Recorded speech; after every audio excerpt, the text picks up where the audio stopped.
paunak te bungkhat paunak te manphat na Israel kumpipa David tapa Solomon paunak te pilna le hilna theina ding thei siam na thu te thei kak na ding thil pil huai a hil na muding diktat na vai hom le hom siam na a mi mol te kyang a kiven siam na pe ding tangwal kyang a theina le ngen tel na mi pil in azak thea sin siam na a apun theina dingin thei siam mi in thupa te aphak theina ding paunak le lim a thu gen thei siam ding mi pil te thu te gen te na thu gen thei hak te thei siam dingin tuai lai te thu hil na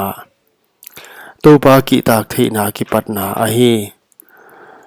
topa ki tak theina ki patna hi hima le mi hai in pilna le hilna amusit katapa napa hilna za in nanu dan mangil ken nalu ading in de huai lutang zem le nangong vial ding khai nyang te hiding a hingala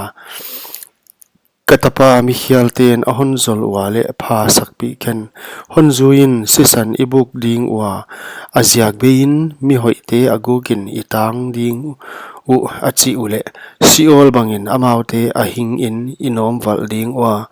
huan kokhuk sung a paisuk te bangin apum in van man pha teng teng imuding wa galak te in ihin te u idim sak ding u natan ko laka na seplu ding a sumbom khat ini khom ding wa katapa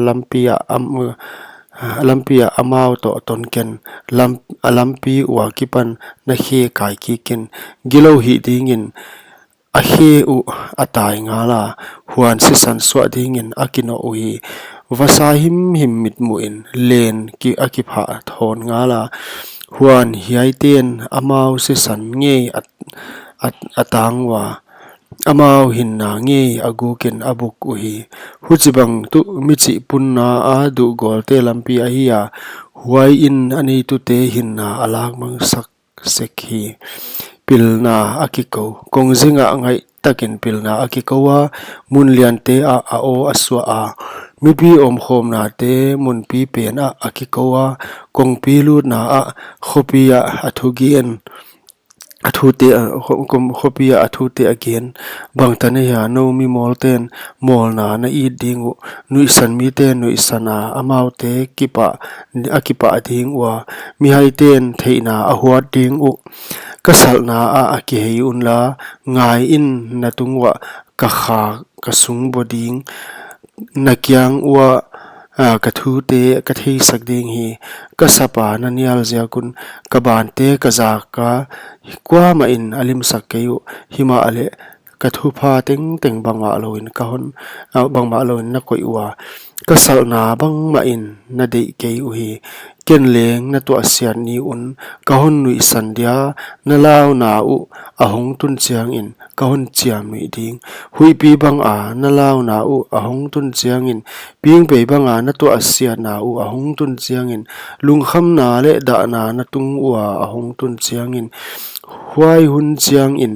kei ahon samding wa hima ale kadong kei ding thanuam takin ahon zong ding wa hima ale ahon mu kei ding wa theina ahuat wa topa ki tak na azon lo zakun kathupa lak a